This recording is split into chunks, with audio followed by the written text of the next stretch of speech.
Hey, Mr. Mitchell, this is Alec, the civil rights lawyer. I can meet you anywhere you want. Tell me where to go right now, we can be there. Impoverished people and people of color are afraid to go to court. Profiting off of the poor is ubiquitous in local American courts. Both of these combined are going to be about $500, $50 fine and court costs. You lose your license for 1 year, and those standard conditions that I outlined earlier apply as well.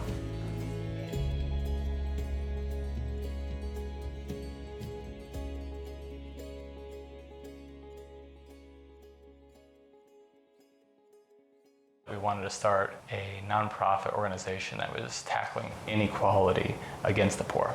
Even though we're based in Washington, D.C., we have cases all over the country. I like to tell people that I have yet to spend any money on a hotel room. We try in general to keep our costs down, but we want to give our interns the experience of what it was like to build one of these cases.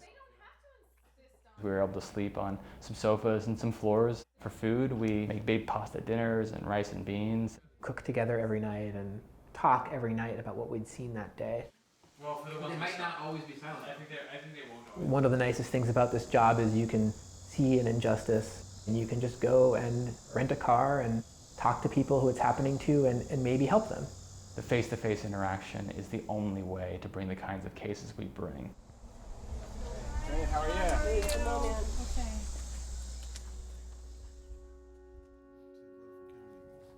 I've never been in trouble before. I've never had any kind of drug charge, DUI charge. This is the first time I've ever been in trouble.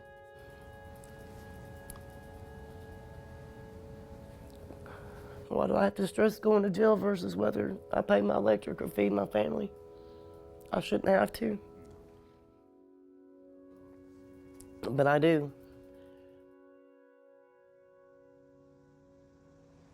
These people that we met, they were convicted of minor misdemeanor offenses, and they were told that if they couldn't afford to pay what they owed the court, they'd be placed on private probation.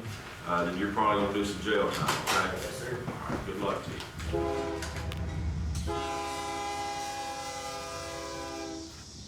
Right down the street from the courthouse, there was an office, Providence Community Corrections Incorporated, which we call PCC Inc. It's a private company that essentially extorts money out of the probationers. What's a good time for you? About 80. Same story that we've heard all day. Simple drug charge that leads to drug tests and court costs. Some of them would owe maybe $500. At the end of the year, they'd find out that they still owed the court $500.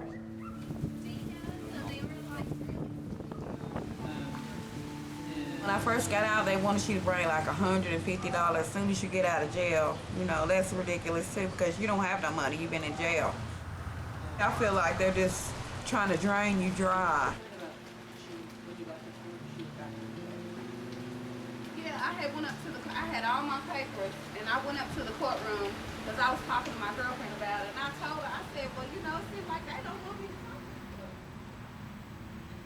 She paid $146, but they took 90 of it for themselves and only gave 54 toward her court costs. What we saw in Murfreesboro is that the courts were assigning fines and fees to pay the court system that would go to the county. But PCC, the private company, was also imposing its own supervision fees.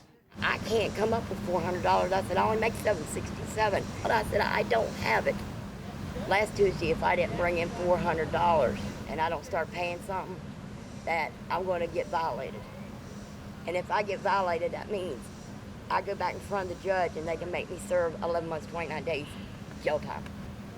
There's clear law in Tennessee and around the country that if you are too poor to pay, if you can't afford to pay, you cannot be forced to pay through threats of jail, and you cannot be jailed just for being poor. Thank you.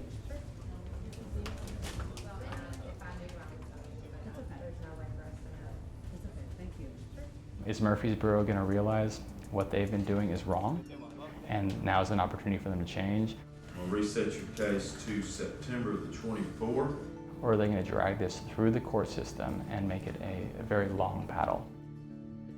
That's what we're waiting to see.